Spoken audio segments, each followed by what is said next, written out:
Welcome to TV three news. ముందుగా headlines చూద్దాం. భారీ పెట్టుబడుల ప్రాజెక్టులకు ఎస్ఐపివి ఆమోదం. 50కి పైగా ప్రాజెక్టులపై సమీక్ష నిర్వహించిన సీఎం చంద్రబాబు. ఉపాధి పారిశ్రామిక అభివృద్ధికి పెట్టుబడులు కీలకమన్న ప్రభుత్వం. పెట్టుబడిదారులకు అనుకూల వాతావరణం కల్పిస్తామన్న హామీ. సింగరేణి కార్మికుల కోసం పోరాటం కొనసాగిస్తానన్న కవిత. కార్మికుల హక్కుల పరిరక్షణకు అండగా ఉంటామన్న హామీ. సింగరేణి తెలంగాణ ఆర్థిక వ్యవస్థకు వెన్నెముక అన్న వ్యాఖ్య. సమస్యల పరిష్కారానికి ఉద్యమాలకు సిద్ధమన్న కవిత.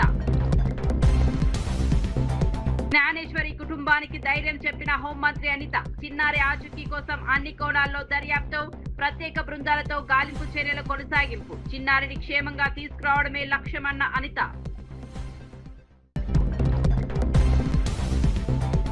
రాజకీయ కక్షతోనే బాల్కసుమన్ అరెస్ట్ అన్న బీఆర్ఎస్. చెంచల్గూడ జైలులో బాల్కసుమన్ ను పరామర్శించిన నేతలు. ప్రజా సమస్యలపై మాట్లాడినందుకే వేధింపులన్న ఆరోపణ. బాల్కసుమన్ కు పార్టీ పూర్తి మద్దతు ప్రకటించిన బీఆర్ఎస్. సాయి కృష్ణ కేసును నీరుగార్చే కుట్ర జరుగుతోందన్న అవినాష్. బాధిత కుటుంబానికి న్యాయం చేయాలని డిమాండ్. పూర్తి స్థాయి దర్యాప్తు జరపాలన్న వైఎస్ఆర్సీపీ నేత. నిజాలు వెలుగులోకి వచ్చే వరకు పోరాటం కొనసాగుతుందన్న అవినాష్.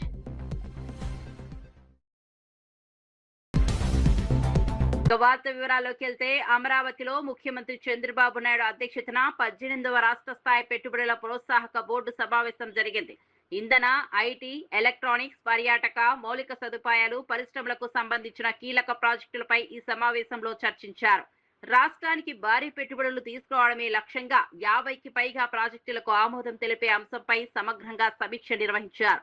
సమావేశానికి మంత్రులు నారా లోకేష్, టీజీ భరత్, అచ్చెన్నాయుడు, అనగాని సత్యప్రసాద్, కందుల దుర్గేష్, పయ్యావుల కేశవ్, బీసీ జనార్దన్ రెడ్డి, సిఎస్ సాయి ప్రసాద్ తో పాటు వివిధ శాఖల ఉన్నతాధికారులు హాజరయ్యారు. రాష్ట్రంలో ఉపాధి అవకాశాల పెంపు, పారిశ్రామిక అభివృద్ధి, మౌలిక సదుపాయాల విస్తరణకు ఈ పెట్టుబడులు దోహదపడనున్నాయని అధికారులు తెలిపారు.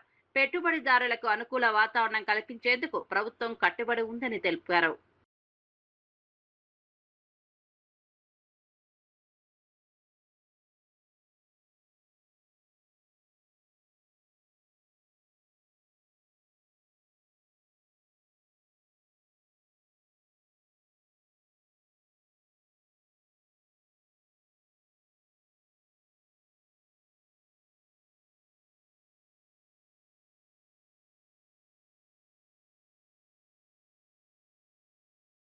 వైఎస్ఆర్సీపీ అధినేత వైఎస్ జగన్మోహన్ రెడ్డి తాడేపల్లిలోని తన నివాసంలో రంపచోడవరం నియోజకవర్గానికి చెందిన మాజీ ప్రజాప్రతినిధులు, ముఖ్య నాయకులతో సమావేశమయ్యారు.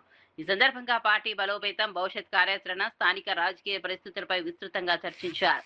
గ్రామ స్థాయి నుంచి పార్టీ నిర్మాణాన్ని మరింత బలోపేతం చేయాలని నాయకులకు సూచించారు. ప్రజల సమస్యలపై నిరంతరం పోరాడాలని, పార్టీ సిద్ధాంతాలను ప్రజల్లోకి తీసుకెళ్లాలని పిలుపునిచ్చారు. కూటమి ప్రభుత్వ విధానాలపై ప్రజల్లో అవగాహన కల్పించాలని పేర్కొన్నారు. రాబోయే రాజకీయ పరిణామాలను దృష్టిలో ఉంచుకొని సమన్వయంతో పనిచేయాలని నాయకులకు సూచించారు. నియోజకవర్గంలో పార్టీ కార్యకలాపాలను మరింత చురుకుగా నిర్వహించాలని జగన్ దిశా నిర్దేశం చేసినట్లు సమాచారం. తర్వాత చెత్తబుట్టలో పడేసేవాళ్ళు. అట్లాంటిది మొట్టమొదటిసారిగా ఎన్నికలప్పుడు మేనిఫెస్టో అంటూ ఒక మాట ఇస్తే ఆ మాట మీద నిలబడాలని, ఆ మేనిఫెస్టోను ఒక భగవద్గీత గాను, ఒక బైబిల్ గాను, ఒక ఖురాన్ గాను భావించి ఇంప్లిమెంట్ చేసి 99% హామీలను అమలు చేసిన పార్టీ ఏదైనా ఈ రాష్ట్రంలో కానీ దేశంలో కానీ ఎక్కడైనా ఉంది అని అంటే అది ఒక వైఎస్ఆర్సీపీ పార్టీనే అని చెప్పి గర్వంగా కూడా చెప్పగలుగుతాం. మేనిఫెస్టో అన్నది ఆ మాదిరిగా క్రమం తప్పకుండా బడ్జెట్ సమావేశాలు పెట్టేటప్పుడే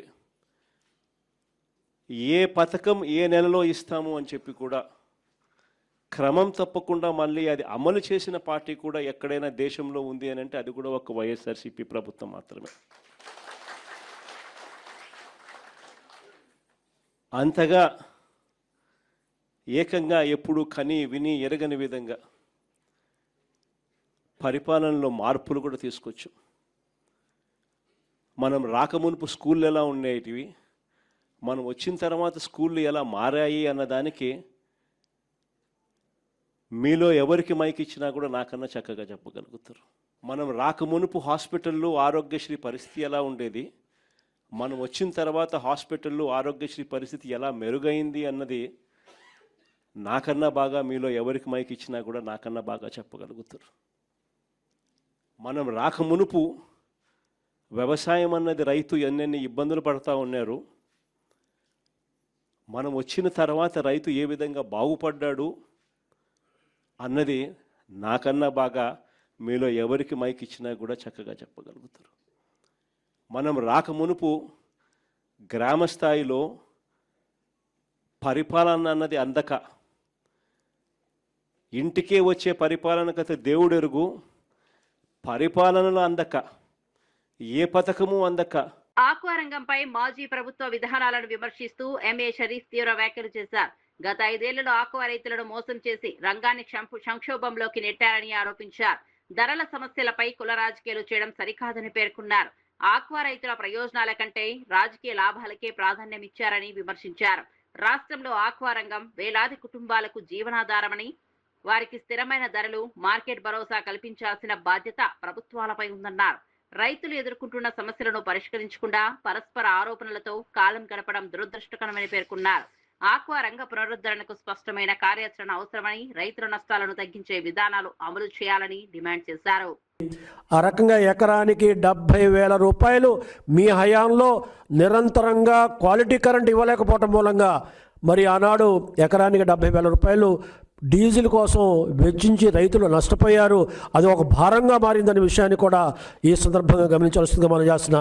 మీరు ఏవైతే సబ్సిడీ రూపంలో 1,800 కోట్ల రూపాయలు డిస్కులకి మీరు బకాయి పెట్టి, ఆ డిస్కులు కూడా డబ్బులు ఇవ్వకుండా, మీరు ఆ డిస్కులకి ఆర్థిక పరంగా ఆ సబ్సిడీ మొత్తాన్ని ఇవ్వకుండా మీరు ఆ డిస్కులు కూడా హ్యాండ్ ఇచ్చారు, ముందు చేయి చూపెట్టారు.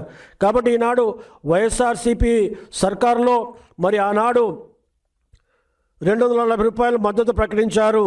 కానీ అది 240 రూపాయలు ధర ఏదైతే మరి ఇది ఉందో, రొయ్యలు ఉన్నాయో దాన్ని 240 రూపాయలు ప్రకటించారు. కానీ అది కేవలం 210 రూపాయలకే మరి రైతులు దగ్గర మద్దతు ధర 240 రూపాయలు పెట్టినప్పుడు కూడా మీ హయాంలో కేవలం 210 రూపాయలకు కొని ఆ రకంగా కూడా మీరు మాట తప్పారు, మోసం చేశారని విషయాన్ని సందర్భంగా మనం చేస్తున్నా. వ్యవసాయ మార్కెట్ కమిటీల్లో ఆక్వా ఉత్పత్తుల మీద మరి 25 పైసలు మరి సుంకం ఉండేది, మీరు దాన్ని రూపాయికి పెంచారు.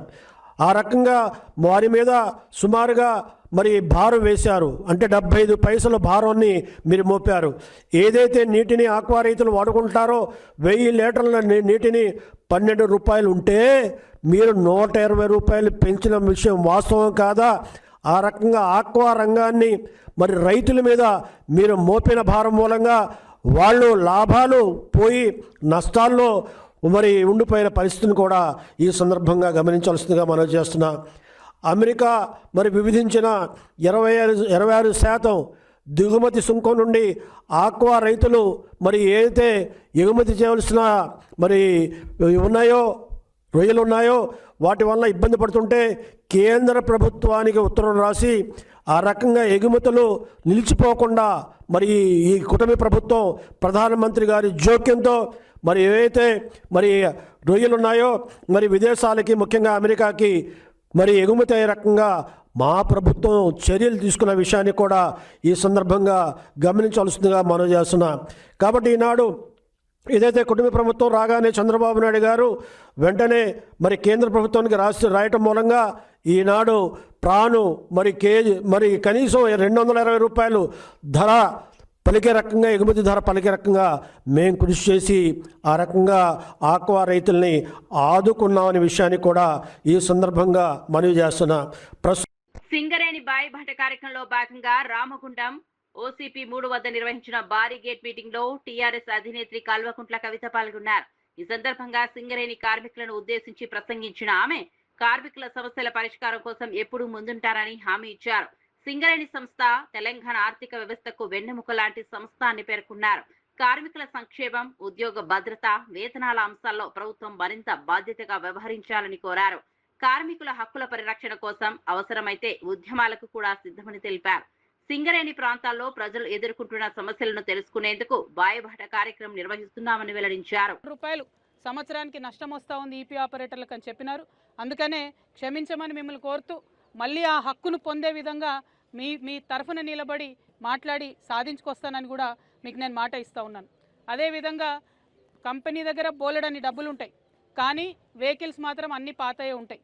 మనకు కావాల్సింది ఆ కొమెట్ కంపెనీది ప్రైవేట్ వెహికల్స్ కావాలి, కానీ వీళ్ళేమో ప్రభుత్వ సంస్థ నుంచి కొంటున్నామని బిఎంఎల్ వెహికల్స్ కొంటూ ఉంటారు. వాటికి అంత పర్ఫార్మెన్స్ లేదు.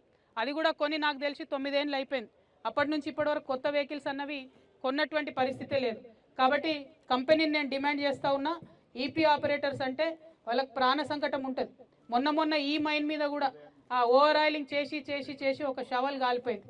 ఇంకొక మైన్లో కూడా సేమ్ యాక్సిడెంట్ జరిగింది. అటువంటి యాక్సిడెంట్ జరగకుండా, యాక్సిడెంట్ జరుగుతున్నప్పుడు మీరు ఉండడమే 20 మీటర్ల పైన ఉంటారు కాబట్టి ఆడికెళ్ళి కిందకు దూకి కాళ్ళు చేతులు పోగొట్టుకున్నటువంటి ఈపీ ఆపరేటర్స్. మొన్న హాస్పిటల్కి పోతే ఒక వ్యక్తికి ఈపీ ఆపరేటర్కే యాక్సిడెంట్ అయితే సంవత్సరం అయింది, కోమాలకి వెళ్ళి బయటికి రాలే. హై రిస్క్ జాబ్ కాబట్టి ఖచ్చితంగా మెషినరీ బాగుండాలి, పాత మెషినరీని వాడొద్దు. డెఫినెట్గా కార్మికులు కోరుకున్నటువంటి మంచి కంపెనీ నుండి మెషినరీ ఖరీదు చేయాలని కూడా సింగరేణి యాజమాన్యాన్ని నేను డిమాండ్ చేస్తూ ఉన్నాను. రేపటి నాడు మీ దయతోని హెచ్ఎంఎస్ గుర్తింపు సంఘంగా వస్తే ఖచ్చితంగా కొత్త మెషిన్స్ కొనడానికి మనకి ఏదైతే హైరింగ్ ప్రాసెస్లో స్టార్టింగే డి గ్రేడ్ నుండి చేస్తున్నారు, అట్లా కాకుండా పెద్ద గ్రేడ్ నుండి చేసుకొని హైరింగ్ టైం బౌండ్గా మనకు ప్రమోషన్స్ రావడానికి మా వంతుగా ప్రయత్నం చేస్తాం. ప్లే డేలు ఏవైతే అన్ఫార్చునేట్లీ పోయినాయో వాటిని కూడా తీసుకొచ్చేటటువంటి ప్రయత్నం చేస్తా అని చెప్పి మీకు మాట ఇస్తూ ఉన్నా. ఇంకొక మాట, మరి ఓపెన్ కాస్ట్ అంటేనే దుమ్ము, చాలా ధూళి, ఎండ వస్తుంటేనే ఆ దుమ్ము చూస్తుంటేనే మాకే భయమైంది. కానీ ఇప్పటి వరకు కూడా ఆ వాటర్ ట్యాంకర్స్ ఏవైతే వాటర్ కొట్టాలనో కరెక్ట్గా ఉండవు, అది మీ అందరికి కూడా తెలుసు. దాన్ని ఇంక్రీజ్ చేయాలి. మరి ఎందుకన్నా వాటర్ ట్యాంకర్స్ కొట్టారంటే అవన్నీ కూడా గెలిచిన సంఘం వాళ్ళు పెట్టుకునేటటువంటి మనుషులు ఉంటారు కాబట్టి వాళ్ళు 1 గంట సేపు పనిచేసి పోతారు, తర్వాత దుమ్ము ధూళి వస్తూ ఉంటుంది ఓపెన్ కాస్ట్లో అని అన్న వాళ్ళంతా చెప్తున్నారు.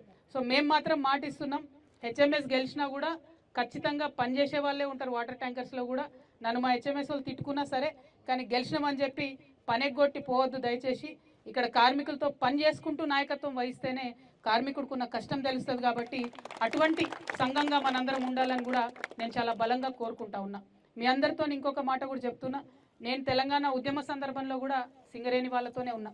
అధికారంలో ఉన్నప్పుడు కూడా నేను కార్మికుల పక్షాన ఉన్నా, కొన్ని గుంటనక్కలు కాంట్రాక్ట్ పక్షాన ఉన్నాయి, కాంట్రాక్టర్ల పక్షాన. ఇప్పుడు నేను ప్రతిపక్షంలో ఉన్న కారణాలు ఏదన్నా కానీ నేను బీఆర్ఎస్ నుండి విడిపోయిన తర్వాత సపరేట్గా తెలంగాణ రక్షణ సేన అని పార్టీ పెట్టుకున్న తర్వాత ఇప్పటి వరకు గత సంవత్సరంన్నర కాలంలో ఈ రాష్ట్రంలో ఏ ప్రతిపక్షాలు చేయనన్ని పోరాటాలు కంటిన్యూస్గా చేస్తున్నాం. మీకు గుర్తుండుంటుంది, ఒక 3-4 నెలల కింద సింగరేణి భవన్ ముట్టడికి నేను రియాజ్ అన్న పోయినాం. ఆ రోజు ముట్టడి చేసినందుకు ఒకసారి మెడికల్ బోర్డు పెట్టారు, ఒకసారి. ఆంధ్రప్రదేశ్ పర్యాటక రంగాన్ని మరింత అభివృద్ధి చేసేందుకు బీచ్ సాక్ష్య విధానాన్ని అమలు చేయనున్నట్లు మంత్రి కొల్లు రవీంద్ర ప్రకటించారు. విశాఖపట్నం సూర్యలంక బీచ్లలో పైలట్ ప్రాజెక్టు ఈ కార్యక్రమాన్ని ప్రారంభించినట్లు తెలిపారు. దేశంలోని పలు రాష్ట్రాల్లో ఇప్పటికే విజయవంతంగా అమలవుతున్న ఈ విధానాన్ని ఇప్పుడు ఏపీలో ప్రవేశపెడుతున్నామని పేర్కొన్నారు. బీచ్ల వద్ద తాత్కాలిక విశ్రాంతి కేంద్రాలు, పర్యాటకులకు అవసరమైన సౌకర్యాలు కల్పించనున్నట్లు వెల్లడించారు. నియంత్రిత వాతావరణంలో తక్కువ ఆల్కహాల్ శాతం ఉన్న పానీయాలను మాత్రమే అందుబాటులో ఉంచుతామని స్పష్టం చేశారు. పర్యాటక రంగం ద్వారా ఉపాధి అవకాశాలు పెరగడంతో పాటు స్థానిక ఆర్థిక వ్యవస్థకు కూడా ఊతమిస్తుందని మంత్రి చెప్పారు. రాష్ట్రాన్ని ప్రముఖ పర్యాటక గమ్యస్థానంగా తీర్చిదిద్దడమే లక్ష్యమన్నారు. ఇబ్బంది రాకుండా ఏదైతే స్టార్ హోటల్స్ కి దగ్గరగా ఉన్న దాని దగ్గరే ప్రజలకి ఎక్కడా కూడా ఇబ్బంది కలిగించకుండా మాత్రమే అది పైలట్ కింద మనం విశాఖపట్నం అలాగే సూర్యలంకలో ఏర్పాటు చేస్తున్నాం. ఎక్కడా కూడా మన సంప్రదాయాలు సంస్కృతికి సంబంధించినటువంటి అంశాలని ఎక్కడ ఇబ్బంది కలిగించకుండా కేవలం టూరిజంను దృష్టిలో పెట్టుకుని మాత్రమే ఏర్పాటు చేయడం జరుగుతుంది. ఎక్కడా కూడా దీంట్లో ఐఎంఎఫ్ఎల్కి సంబంధించినవి ఉండవు. ఓన్లీ తక్కువగా ఆల్కహాల్ ఉన్నటువంటి బీరు, వైన్ మాత్రమే అందులో అవైలబిలిటీలో ఉంటాయి తప్ప ఈ ఐఎంఎఫ్ఎల్ కానీ ఈ ఆల్కహాల్ ఎక్కువగా ఉండే పర్సంటేజ్ ఉన్నాయి ఉండవు. ఇది కూడా ఏంటంటే జస్ట్ ఫర్ ఒక టూరిజం డెవలప్మెంట్ చేయడం కోసం మాత్రమే. మిగతా రాష్ట్రాల్లో ఉంది అదే పాలసీ తీసుకున్నాం. దాంట్లోనే ఇంకొద్దిగా మనకి లోకల్గా ఎక్కడ ఇబ్బంది రాకుండా ఉండేదని ఏర్పడ్డాం. విద్యార్థులకు అందిస్తున్న విద్యా కిట్లపై మాజీ మంత్రి హరీష్ రావు చేసిన వ్యాఖ్యలను సంక్షేమ శాఖ మంత్రి అడ్లూరి లక్ష్మణ్ ఖండించారు. పూర్తి అవగాహన లేకుండానే హరీష్ రావు విమర్శలు చేస్తున్నారని అన్నారు. ఆర్థికంగా వెనుకబడిన విద్యార్థులకు నాణ్యమైన విద్యా సామగ్రి అందించేందుకు ప్రభుత్వం కట్టుబడి ఉందని స్పష్టం చేశారు. విద్యార్థుల అవసరాలను దృష్టిలో ఉంచుకుని కిట్లను రూపొందించామని తెలిపారు. విద్యారంగంలో ప్రభుత్వం చేపడుతున్న సంస్కరణలను ప్రతిపక్షం రాజకీయ కోణంలో చూడటం సరికాదన్నారు. పేద విద్యార్థులకు సమాన అవకాశాలు కల్పించడమే ప్రభుత్వ లక్ష్యమని పేర్కొన్నారు. విద్యా కిట్ల ద్వారా విద్యార్థులపై ఆర్థిక భారం తగ్గుతుందని, ప్రభుత్వ పాఠశాలల్లో చదువుతున్న వారికి మరింత ప్రయోజనం చేకూరుతుందని వివరించారు. గుణం మీది, అది మీ పెటెంట్, అది మీ జన్మ హక్కు. ఖబర్దార్ ఈశ్వర్, నువ్వు అనుకుంటున్నావు కావచ్చు, కానీ నేను ఎక్కడ కూడా మంత్రి అంటే మంత్రి లెక్క అట్టాసన హాలం చేస్తే ఎప్పుడు వచ్చినా ఈ ఆర్ఎండ్బి గెస్ట్ హౌస్కి వచ్చినా ఒక్కరినే వస్తా, ప్రజలుంటే ప్రజలను కలిసిపోతా. నువ్వు దళిత ముసుగులో ఉన్న ఒక దొరవు, నువ్వు ఇంకా అహం దగ్గర నీకు. జీవన్ రెడ్డి గారు మొన్న 2 నెలల క్రితం వరకు కూడా కాంగ్రెస్ పార్టీలో ఉన్నాడు కదా. 3 పంటలు వడ్ల పంటలు కొనుగోలు చేసినాం కదా. మరి 3 పంటలలో మేము ఎంత దోసుకున్నామో మరి జీవన్ రెడ్డి గారు చెప్పాను. జీవన్ రెడ్డి గారికి ఎంత వాటా ముట్టిందో చెప్పమని. కాకినాడ జిల్లా తుని మండలం సిహెచ్ అగ్రహారంలో అదృశ్యమైన 2 ఏళ్ల చిన్నారి జ్ఞానేశ్వరి కుటుంబాన్ని హోంమంత్రి వంగలపూడి అనిత పరామర్శించారు. కుటుంబ సభ్యులను కలిసి ధైర్యం చెప్పిన ఆమె చిన్నారి ఆచూకీ కోసం అన్ని కోణాల్లో దర్యాప్తు కొనసాగుతోందని తెలిపారు. జిల్లా ఎస్పీ బిందు మాధవ్తో కలిసి మాట్లాడి జిల్లా దర్యాప్తు పురోగతిని సమీక్షించారు. అటవీ శాఖ, పోలీస్ శాఖ, ఇతర విభాగాల సమన్వయంతో గాలింపు చర్యలు కొనసాగుతున్నాయని వెల్లడించారు. సీసీ కెమెరాల ఫుటోజీ పరిశీలనతో పాటు ఫోన్ కాల్ వివరాలను కూడా విశ్లేషిస్తున్నామని చెప్పారు. చిన్నారిని క్షేమంగా కుటుంబ సభ్యుల వద్దకు చేర్చేందుకు ప్రభుత్వం అన్ని ప్రయత్నాలు చేస్తోందని హామీ ఇచ్చారు. ఏ చిన్న ఆధారాన్ని విస్మరించకుండా ప్రత్యేక బృందాలు పనిచేస్తున్నాయని చెప్పారు. మనసుకి చాలా బాధ అనిపించింది, కలిసి వస్తుంది. డే బై డే కంపల్సరీగా ఇమీడియట్ గా సాయంత్రానికి మా డిపార్ట్మెంట్ కి వీళ్ళు వచ్చి కంప్లైంట్ ఇవ్వడం కాదండి, గ్రామస్తుల్లో కొంతమంది డిపార్ట్మెంట్ కి ఇలా ఒక చంటి పిల్ల కనిపించకుండా పోయిందనే సంగతి తెలిస్తే ఇమీడియట్ గా డిపార్ట్మెంట్ అంతా కూడా ఇక్కడికి వచ్చి సెట్ చేయడం మొదలు పెట్టారు. డిపార్ట్మెంట్ తెలుసుకొని ఇక్కడికి రావడానికి ముందే సుమారుగా గ్రామస్తులు కూడా ఒక 200 మందికి పైగా ఆ అమ్మాయి గురించి, ఆ చంటి బిడ్డ గురించి ఎతకడం కూడా ప్రారంభించారు. అయితే అదే సమయంలో ఇంచుమించుగా 2 గంటల అమ్మాయి కనిపించకుండా పోయిన సమయం కూడా దగ్గర 11:50 నిమిషాలకి వాళ్ళ తండ్రి ఇక్కడ దింపడం, అదే విధంగా అమ్మాయి ఒకే కెమెరాలు ముందుకు వెళ్ళడం కూడా కనిపించింది, తిరిగి వెనక్కి రావడం కనిపించలే. ఈ చుట్టుపక్కల కెమెరాస్ ఏదైనా ఉన్నాయా అని సెర్చ్ చేయడం కూడా మొదలు పెట్టాం. అయితే ఇమీడియట్ గా తర్వాత 2 గంటల నుంచి 5 గంటల వరకు కూడా చాలా పెద్ద భారీ వర్షం పడడం కారణంగా కాసేపు ఆ సెర్చింగ్ కూడా ఆపి తర్వాత మళ్ళీ అగైన్ సెర్చింగ్ కూడా మొదలు పెట్టారు. 12 రోజులుగా కూడా ఆ అమ్మాయి కొంచెం మనకి కనిపించకుండా పోవటం అనేది నిజంగా చెప్పాలంటే చాలా బాధాకరం. గవర్నమెంట్ కూడా ఇమీడియట్ గా పోలీస్ డిపార్ట్మెంట్ చర్యలు తీసుకొని వెంటనే SDRF టీమ్ ని డిప్లాయ్ చేసుకున్నాం. SDRF టీమ్ తో పాటు ANS పార్టీస్ ని కూడా తీసుకొచ్చి ఇక్కడ సెర్చ్ చేయడం మొదలు పెట్టాం. ఓవరాల్ గా జిల్లాలో ఉన్న అన్ని పార్టీస్ ని కూడా ఇక్కడికే తీసుకొచ్చి, పోలీస్ పార్టీస్ అన్నిటిని తీసుకొచ్చి ఈ సెర్చింగ్ లో మనం యూజ్ చేసాం. అదేవిధంగా టవర్ డంప్ తీసుకున్నాం, CDRs తీసుకున్నాం. టవర్ డంప్ కూడా ఇక్కడ తక్కువ మంది ఉండడం వల్ల ప్రతి ఒక్క ప్రభుత్వం ప్రోత్సహిస్తున్న 7 రకాల వడ్ల సాగు వల్ల రైతులకు నష్టం జరుగుతోందని మాజీ మంత్రి జీవన్ రెడ్డి ఆరోపించారు. బోనస్ కల్పిస్తామని చెబుతున్నా దిగుబడి పరంగా రైతులు ఎకరానికి 10 క్వింటాల వరకు నష్టపోయే ప్రమాదం ఉందన్నారు. ప్రభుత్వం ప్రస్తుతం గుర్తించిన 7 రకాల వడ్లు ఎకరానికి సుమారు 20 క్వింటాలు మాత్రమే ఇస్తే ఇతర 26 రకాల వడ్లు 30 క్వింటాల వరకు దిగుబడి ఇస్తాయని వివరించారు. ఈ కారణంగా రైతులు ఒక ఎకరానికి సుమారు 24,000 రూపాయల వరకు నష్టపోయే అవకాశం ఉందని పేర్కొన్నారు.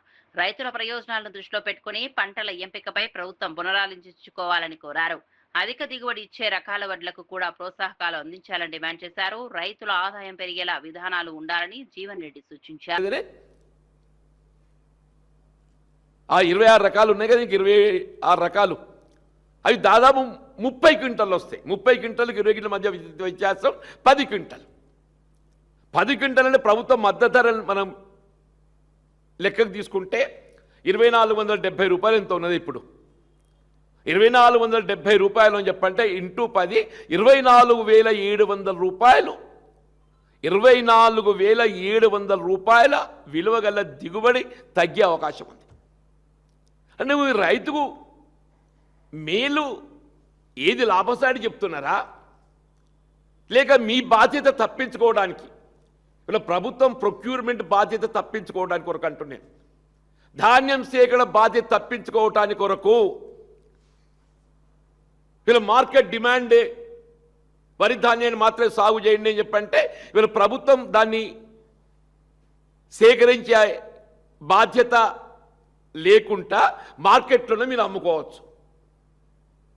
మీదే అది ఏదైతుందో మార్కెట్ డిమాండ్ ఎట్టుంటుందో మేము చెప్పలేం. మరి ప్రభుత్వం దాన్ని సేకరించాలని చెప్పంటే ప్రభుత్వం మీద బాధ్యత పడుతుంది. పాతపట్నం నియోజకవర్గాన్ని అన్ని రంగాల్లో అభివృద్ధి చేసి ఆదర్శ ప్రాంతంగా తీర్చిదిద్దుతామని ఎమ్మెల్యే మావిడి గోవిందరావు తెలిపారు. కూటమి ప్రభుత్వ 2 ఏళ్ల విజయోత్సవంలో మాట్లాడుతూ రాష్ట్రాన్ని సంక్షోభం నుంచి అభివృద్ధి సంక్షేమ దిశగా నడిపించామని పేర్కొన్నారు. 2 ఏళ్ల కాలంలోనే పాతపట్నం నియోజకవర్గానికి సుమారు 1200 కోట్ల నిధులు తీసుకొచ్చి అభివృద్ధి పనులు చేపట్టినట్లు వెల్లడించారు. సంక్షేమ అభివృద్ధిని 2 కళ్లుగా భావిస్తూ ప్రభుత్వం ముందుకు సాగుతోందన్నారు. కేంద్ర ప్రభుత్వ సహకారంతో రాష్ట్రం మళ్లీ అభివృద్ధి పథంలో నడుస్తోందని చెప్పారు. CM Chandrababu, deputy CM Pawan Kalyan నాయకత్వంలో రాష్ట్రానికి కొత్త దిశ లభించిందని పేర్కొన్నారు. నియోజకవర్గ ప్రజల ఆశయాలకు అనుగుణంగా మరిన్ని అభివృద్ధి కార్యక్రమాలు చేపడతామని హామీ ఇచ్చారు. అందరూ ఉద్యోగాలకు వచ్చిన కూడా సరైన న్యాయం జరుగుతుంది. టీచర్స్ నుంచి అంగన్వాడీ ఎంప్లాయీస్ నుంచి మొత్తం ఆ ఎంప్లాయీస్ కూడా సరైన న్యాయం జరుగుతుంది. ప్రభుత్వం ఆలోచిస్తుంది. అయితే ఎందుకు లేట్ అవుతుందో మీ అందరికీ విషయం చెప్పాలి. తక్కువ దాతల వలస లాంటి విలేజ్లు ఎన్నో సంవత్సరాల నుంచి వస్తున్న రోడ్లు, ఆ రోడ్లు కూడా ఇప్పుడు అవుతున్నాయి. ఎన్నో సంవత్సరాల నుంచి ఎదురు వస్తున్న చిరుసవాడ రోడ్డు, ఆ రోడ్డు కారు లేకపోవడం వల్ల లేట్ ఆ రోడ్డు కూడా కంప్లీట్ అయిపోతుంది. ఇలా చూసుకుంటే ఎన్నో రోడ్స్ అవుతున్నాయి. ప్రభుత్వాలు విజన్ చూడండి. మాయ మాటలు చెప్పిన ప్రభుత్వాల గురించి కాదు. మీకు నేను మళ్ళీ మాటిస్తున్నాను. ఆడపిల్లలకి ఏదైతే హామీ ఇచ్చారో అది తక్కువ టైంలో మీకు అందరికి కూడా మీ హామీ నెరవేర్దని నేను అందరికీ తెలియజేస్తున్నాను. అదే కాదు మీ అందరికీ మీకు ఒకే ఒక మాట చెప్తున్నాను. మీ అందరికీ రిక్వెస్ట్ చేస్తున్నాను. మసి పూసి మారడికాయ చేయాలనుకుంటున్నారు ఈ మహాతల్లి మొత్తం ప్రభుత్వ మంత్రుల్లో. ఇక్కడ 2% మొన్న ఒక మాట ఇచ్చింది మీ అందరి చెల్లెలా ఊగిపోతూ కూటమి ఎమ్మెల్యేలు సిద్ధంగా చేస్తున్నారు. కూటమి ఎమ్మెల్యేలు సిద్ధంగా చేస్తారు. ఇక్కడ మామిడి గోవిందరావు కూడా సిద్ధంగా చేస్తున్నారు అన్నారు. రైట్, ఆ పాయింట్ గా వద్దాం. గతంలో భవన నిర్మాణ కార్మికులు ఇసుక రేటు ఎక్కువ అయిపోయిందని ఇసుక లేదని చెప్పి రేట్లు పెరిగిపోవడం వల్ల కనీసం భవన నిర్మాణానికి ఉపాధి అవకాశాలు లేవు. అలాంటి టైంలో చంద్రబాబు నాయుడు గారు ప్రీవియస్ ఇసుక విధానం పెట్టారు. కానీ 2019, 2024 ఒక ఇసుక లారీ 60,000 రూపాయలకి అమ్మిన వ్యక్తి ఎవరంటే అది రెడ్డి శాంతమ్మ. అది వైఎస్ఆర్సీపీ ప్రభుత్వం అని అందరికీ తెలియాలి. ఒక మాట గుర్తుంచుకోండి. 2019, 2024 ఒక ట్రాక్టర్ రేటు 10,000కి అమ్మిన వ్యక్తి ఎవరైనా ఉన్నారైతే అది రెడ్డి శాంతమ్మ. అది ఒక వైఎస్ఆర్సీపీ ప్రభుత్వం అని మీరు అందరూ గుర్తుంచుకోండి. మళ్ళీ నేను చెప్తున్నాను, మన ప్రభుత్వం వచ్చిన తర్వాత ట్రాక్టర్ 500 రూపాయలకి, లారీ ఇసుక లారీ 2,000 రూపాయలకి దొరుకుతుంది. అక్కడ మీరు ఫిల్ చేసుకుంటే అది ఫిల్లింగ్ సేమ్ ఛార్జెస్. బట్ దాని మీద 60,000 ఎక్కడ ఉంది, 60,000 ఎక్కడ ఉంది, 2,000 రూపాయలు ఎక్కడ ఉంది? రాతల్లి మాట్లాడు. తిరుమలగిరి సర్వే నంబర్ 157/1 భూ వివాదంలో కేటీఆర్ పై ఎమ్మెల్యే గణేష్ చేసిన ఆరోపణలు కంటోన్మెంట్ బీఆర్ఎస్ నాయకులు తీవ్రంగా ఖండించారు. కేటీఆర్ డబ్బులు తీసుకుని ప్రభుత్వ భూమిని ప్రైవేట్ వ్యక్తులకు అప్పగించారని చేసిన ఆరోపణలు నిరాధారణను పేర్కొన్నారు. నిజంగా అలాంటిదే జరిగి ఉంటే ఇప్పటికే అక్కడ నిర్మాణాలు పూర్తయ్యేవని ప్రశ్నించారు. 8 ఎకరాల ప్రభుత్వ భూమిని కాపాడేందుకు న్యాయ పోరాటంతో పాటు ప్రజా ఉద్యమాలు కూడా కొనసాగిస్తామని స్పష్టం చేశారు. ప్రభుత్వ భూములను కాపాడాల్సిన ప్రజా ప్రతినిధులే ప్రైవేట్ వ్యక్తులకు అనుకూలంగా వ్యవహరిస్తున్నారని ఆరోపించారు. ఎమ్మెల్యే గణేష్ ఈ వ్యవహారంలో తన పాత్రపై ప్రజలకు సమాధానం చెప్పాలని డిమాండ్ చేశారు. ప్రభుత్వ ఆస్తులను రక్షించేందుకు పోరాటం కొనసాగుతుందని బీఆర్ఎస్ నేతలు తెలిపారు. ఫోటోలు దిగి ఆ తర్వాత జేసీబీ గాయం, రేపో మాపో వర్షాకాలం వస్తుంది, ఏమీ పనులు కాలేదు, దాని గురించి మాట్లాడాడు. నిశ్శబ్దం. నీ డ్రామాలు ఎంత మంచిగా ఉంటాయో మాకు తెలుసు. మీ కాంగ్రెస్ నాయకులతోనే నన్ను చంపడానికి ప్రయత్నం చేస్తుర్రు, నాకు సెక్యూరిటీ కావాలి అని ఎంత పెద్ద డ్రామా చేసినావు మాకు తెలియదా? పెద్ద డ్రామా ఆర్టిస్ట్ శ్రీ గణేష్. నువ్వు ప్రజలకు పనికొచ్చే పని చేయి. నువ్వు ఖర్చు పెట్టిన 2,000 రూపాయలు వసూలు చేయాలని ఆ 8 ఎకరాల భూమిని అమ్మకు. ఇలా మేము ఛాలెంజ్ చేస్తున్నాం, బరాబర్ చెప్తున్నాం 12 రోజుల నుంచి. ఇంకొకటి, ఇప్పుడు కేటీఆర్ గారి మీద ఆరోపణ చేసిండు. ఆరోపణ చేస్తే ఇప్పుడు అమ్ముడు పోయినోడు ఏం చేస్తాడు? అమ్ముడు పోయినోడు మాట్లాడాడు, కొట్లాడాడు. శ్రీ గణేష్ అదే చేసిండు. 10-12 రోజులు ఒక్క మాట మాట్లాడలే. కాంగ్రెస్ నాయకులు ఎవ్వరు వచ్చి బయటికి మాట్లాడలే. పాపం చూడండి, పెద్దలు వారు గతంలో కాంగ్రెస్ నుంచి పోటీ చేసిర్రు, ఇప్పుడు మార్కెట్ వైస్ చైర్మన్ గా కూడా ఉన్నారు. దేవుడు కాక వచ్చిండే అది ప్రభుత్వ భూమే అని చెప్పిండు. నువ్వు కూడా అది ప్రభుత్వ భూమి, నేను కొట్లాడతా, దాన్ని ప్రభుత్వ భూమిని. కృష్ణ ఘటనపై రాష్ట్ర ప్రభుత్వం వ్యవహరిస్తున్న తీరును వైఎస్ఆర్సీపీ నేత దేవినేని అవినాష్ తీవ్రంగా ఖండించారు. రాష్ట్ర వ్యాప్తంగా పేకాట క్లబ్లు యథేచ్ఛగా నడుస్తున్నాయని, వాటికి అధికార పార్టీ నేతల మద్దతు ఉందని ఆరోపించారు. సాయి కృష్ణ కేసులో నిజాలు బయటకు రాకుండా ప్రభుత్వం ప్రయత్నిస్తోందనే అనుమానాలు ప్రజల్లో ఉన్నాయని పేర్కొన్నారు. చంద్రబాబు, పవన్ కళ్యాణ్ పోలీసు అధికారులతో సమావేశాలు నిర్వహించినా బాధిత కుటుంబానికి న్యాయం చేసే దిశగా స్పష్టమైన చర్యలు కనిపించడం లేదన్నారు. సిఐని సస్పెండ్ చేయడమే పరిష్కారం కాదని, అసలు ఘటనపై పూర్తిస్థాయి దర్యాప్తు జరిపి బాధ్యులను శిక్షించాలని డిమాండ్ చేశారు. బాధిత కుటుంబానికి న్యాయం జరిగే వరకు వైఎస్ఆర్సీపీ పోరాటం కొనసాగుతుందని అవినాష్ స్పష్టం చేశారు. మట్టి అక్రమంగా తరలిస్తుంటే ఏ ఒక్కరిగానే మాట్లాడట్లేదు. అదేవిధంగా గంజాయి కానివ్వండి, తెలుగుదేశం పార్టీ నాయకులు కనుసైగలతోనే వాళ్ళ ఆధీనంలోనే ఈ యొక్క గంజాయి స్మగ్లింగ్ అని అన్నీ గారు జరుగుతున్నాయి. దానికి ఈరోజు మొత్తం పోలీస్ వ్యవస్థ, విజయవాడ నగర పోలీస్ వ్యవస్థ వాళ్ళకి పూర్తిగా సహకరిస్తున్నారని చెప్పని ఈ యొక్క సందర్భంగా చెప్పుతున్నాను. నిర్మోహమాటంగా చాలా సందర్భాల్లో బయటికి గారు వచ్చింది, స్థానిక ఎంపీ మనుషులే ఈ గంజాయిలో కానివ్వండి, ప్యాకెట్లో కానివ్వండి వాళ్ళ మనుషులే ఉన్నారని చెప్పని బయటకు వచ్చింది. వాళ్ళ మీద ఎందుకు యాక్షన్ తీసుకోవట్లేదు, వాళ్ళ మీద ఎందుకు కేసు కట్టట్లేదు? చెంచల్గూడ జైల్లో రిమాండ్ ఖైదీగా ఉన్న మాజీ ఎమ్మెల్యే బాల్కసుమన్ ను మాజీ మంత్రులు సవితా ఇందారెడ్డి, శ్రీనివాస్ గౌడ్ పరామర్శించారు. ములాఖత్ ద్వారా ఆయన ఆరోగ్య పరిస్థితి, జైల్లో ఉన్న పరిస్థితులను తెలుసుకున్నారు. రాజకీయ కక్ష సాధింపులో భాగంగానే బాల్కసుమన్ పై కేసులు నమోదు చేసి జైలుకు పంపించారని బీఆర్ఎస్ నేతలు ఆరోపించారు. సింగరేణి అంశంపై చేసిన వ్యాఖ్యలను సాకుగా చూపించి ప్రభుత్వం వేధింపులకు పాల్పడుతోందని విమర్శించారు. ప్రజా సమస్యలపై మాట్లాడే నేతలను అణిచివేయడానికి అధికార పార్టీ ప్రయత్నిస్తోందని ఆరోపించారు. పార్టీ నాయకులు, ప్రజాప్రతినిధులు వరుసగా జైల్లో కలుసుకుని సంఘీభావం వ్యక్తం చేస్తున్నారని తెలిపారు. కిషన్ రెడ్డి గారికి లెటర్ రాస్తే కిషన్ రెడ్డి గారు ఏం చేయాలి? కేంద్రానికి పంపాలా, సిబిఐయా, ఈడీయా, లేకపోతే విజిలెన్సా ఎంక్వైరీ చేయాలి. సొంత సంస్థతోనే ఎంక్వైరీ చేయాలి. కరెక్ట్గా చూడండి, తీసుకొచ్చి సుమన్ తప్పు మాట్లాడుతున్నారు, అబద్ధాలు ఎంక్వైరీ చేయించాలని చెప్పి ఎంక్వైరీ చెప్పి మళ్ళీ ఉంటా స్టేట్ గవర్నమెంట్కి, సెంట్రల్ గవర్నమెంట్కి పంపుతుంది. అంటే మీరు కలిసి మొత్తం అమ్ముకోండి, ఎవరు మాట్లాడొద్దని చెప్పండి. ఇది ప్రజాస్వామ్యంలో ఉండదు, దేశంలో ఉండదు. ఇట్లా వేరే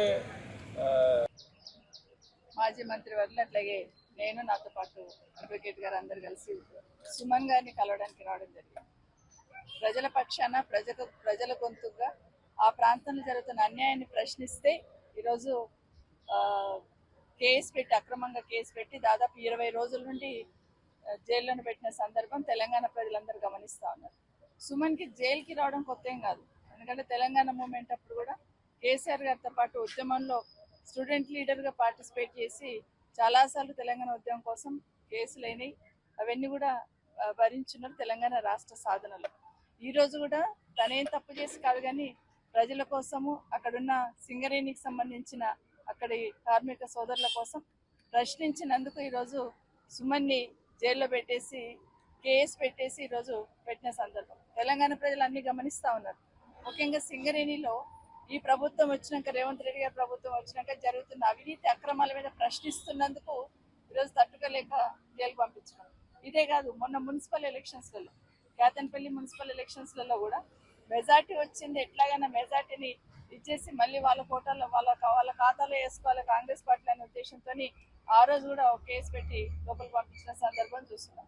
ఈరోజు సింగరేణిలో ఉన్న అక్కడున్న కార్మిక సోదరుల కోసం అక్రమాలు జరుగుతూ ఉన్నాయని ప్రశ్నిస్తున్న సందర్భంలో ఈరోజు మరొకసారి దాన్ని డైవర్ట్ చేయాలనే ప్రయత్నం ఈ రాష్ట్ర ముఖ్యమంత్రి గారు చేస్తున్నారని స్పష్టంగా అర్థమవుతుంది. ఈరోజు మేము అడుగుతున్నాం, బీఆర్ఎస్ పార్టీ తరఫున మేము అడుగుతున్నది ఏంటి? సింగరేణిలో అవినీతి జరుగుతుంది, అక్రమాలు జరుగుతూ ఉన్నాయని పాయింట్ టు పాయింట్ మాట్లాడుతున్నాం. నైని కోల్ బ్లాక్స్ టెండర్ నుండి మొదలు పెడితే మొన్న 40 లక్షల మెట్రిక్ టన్నులు కోల్ మాయమైంది, ఎక్కడ పోయిందని అడుగుతున్నాం. దాని గురించి సమాధానం చెప్పారు. ఇంచుమించు 1600 కోట్ల విలువైన కోల్ బొగ్గు మాయమైపోయింది, ఎక్కడ పోయింది అని అడుగుతున్నాం. దాని గురించి సమాధానం చెప్పారు. ఆ ఇష్యూని డైవర్ట్ చేయడానికి. అదే కాదు, అక్కడ డీజిల్ కుంభకోణం జరుగుతూ ఉంది, ఇంకా చాలా కుంభకోణాలు జరుగుతున్నాయి. అక్కడ ప్రతి ఒక్కటి ప్రశ్నిస్తే ఈరోజు దాదాపు 15,000 కోట్ల సంబంధించిన కుంభకోణం అక్కడ జరుగుతుంది. అది అక్కడ సింగరేణి కార్మికులకు సంబంధించిన కష్టానికి సంబంధించిన కష్టం. అది దానికి ప్రశ్నిస్తున్నందుకు ఈరోజు ఈ కేసు పెట్టి డైవర్ట్ చేయాలనే ప్రయత్నం చేస్తూ ఉన్నారు. ఇప్పుడే మాట్లాడుతుంటే సుమన్ చెప్తా ఉన్నారు, మర్డరర్ అని దాంట్లో రిమాండ్ రిపోర్ట్లో మర్డరర్ అని మెన్షన్ చేస్తున్నారట. అంటే ప్రజల హక్కుల కోసం, ప్రజల కోసం మాట్లాడుతూ ఉంటే హత్యా నేరం కూడా మోపుతారు అనేది ఇప్పుడే మొదటిసారి చూస్తూ ఉన్నాం. ఏది ఏమైనా తెలంగాణ ప్రజల కోసం, సింగరేణి సోదరుల కోసం, అక్కడ ఉన్న కార్మిక సోదరుల కోసం, వాళ్ళకి రావాల్సిన దానికోసం ఖచ్చితంగా వెనుక ఉంటారు. వాళ్ళు వెనుకుండడం జరుగుతుంది. ఈ ప్రభుత్వం చేస్తున్న అక్రమాలు బయటికి వెలికి తీసి వాటన్నిటిని నిర్ధారణ అయ్యేటట్టు ఖచ్చితంగా పోరాటం చేస్తాం. ఎన్ని కేసులు పెట్టినా భయపడేది లేదు. సుమన్కి మళ్ళీ బయటకు వచ్చిన తర్వాత మళ్ళీ వాటి మీద ప్రశ్నిస్తూనే ఉంటాం. అసలు బయటికి రాకూడదు, బెయిలే రాకూడదు అని స్పెషల్గా పీపీని అపాయింట్ చేశారట ఒక కేసులో. అంత శ్రద్ధ ముఖ్యమంత్రి గారు. అదే శ్రద్ధ ప్రజల మీద చూపించండి. అదే శ్రద్ధ అక్కడ అక్రమాల అన్యాయాలు జరుగుతున్నాయని చెప్తున్నాం సింగరేణిలో, దాని మీద దృష్టి పెట్టమని, అదే కాకుండా అక్కడున్న కార్మికుల సంక్షేమం కోసం ఆలోచించమని ఈ సందర్భంగా ముఖ్యమంత్రి గారిని కోరుతా ఉన్నాం. ఫ్రాన్స్ లో జరుగుతున్న G7 సదస్సు సందర్భంగా అమెరికా అధ్యక్షుడు డొనాల్డ్ ట్రంప్ కీలక వ్యాఖ్యలు చేశారు. ప్రధాని నరేంద్ర మోదీతో ద్వైపాక్షిక సమావేశం అనంతరం మీడియాతో మాట్లాడిన ట్రంప్ మోదీ నాయకత్వాన్ని ప్రశంసించారు. భారత్ పై ఎలాంటి దాడి జరిగినా అమెరికా అండగా నిలుస్తుందని స్పష్టం చేశారు. మోదీ నాయకత్వంలో భారత్ బలంగా ఎదుగుతోందని, రెండు దేశాల మధ్య వ్యూహాత్మక భాగస్వామ్యం మరింత బలోపేతం అవుతోందని పేర్కొన్నారు. ప్రపంచ భద్రత, ఆర్థిక అభివృద్ధి, వాణిజ్య రంగాల్లో భారత్ కీలక పాత్ర పోషిస్తోందని కొనియాడారు. అమెరికా భారత్ సంబంధాలు మరింత బలపడే దిశగా చర్చలు జరిగాయని వెల్లడించారు. Global maritime trade routes, including the Strait of Hormuz, and their safety is of utmost importance to us. Excellency, समझौते के लिए शांति के प्रयासों में आपने भरपूर प्रयास किया है. मुझे पूरा विश्वास है कि समझौते में सी फेरर की सुरक्षा भी सुनिश्चित होगी और उसको प्राथमिकता मिलेगी. Mr. President, you made tremendous efforts towards reaching this understanding and this agreement, and I'm confident that the issue of seafarers will receive the highest priority during the implementation of this agreement. Excellency, मैं फिर एक बार पश्चिम Asia में शांति बहाल कराने के आपके भरसक प्रयासों का मैं पूरी प्रशंसा करता हूं और आपका अभिनंदन करता हूं. Mr. President, once again, I deeply appreciate and I deeply commend your efforts in ensuring the restoration of peace and making efforts towards restoration of peace and stability in West Asia. Thank you very much. Thank you. Thank you. Friends, thank you. Can you speak to the defense relationship between India and the United States? I think it's a great relationship. I can tell you this, without having a contract, we don't have a contract, you have to write contract. But if they were attacked, we would be there to help them. How is that? Is that a good statement? Okay, come here, man. If anybody attacks that man, we're going to be there. Now, if there's a new leader, I'm not sure about it. If there's a new leader, I don't know about that. But if they're attacked and he's the leader, we're going to be there to help. And we have, and I will say this, and everybody says it. I had a great meeting 3 weeks ago with President Xi of China. We have the strongest military in the world by far, and I built it in my first term, and we're using it in my second term, and they gave some of it away stupidly in Afghanistan, as you know, and they spent a lot on Ukraine, $350 billion, but we have the most powerful military in the world. Excellency, आप जानते हैं कि maritime trade की दुनिया में भारत के लाखों सी Ferrer आज दुनिया के अलग अलग समुद्र में अपनी सेवाएं दे रहे हैं, विश्व की प्रगति में बहुत बड़ा योगदान दे रहे हैं और मैं समझता हूं कि उनकी కోసం చూస్తూనే ఉండండి.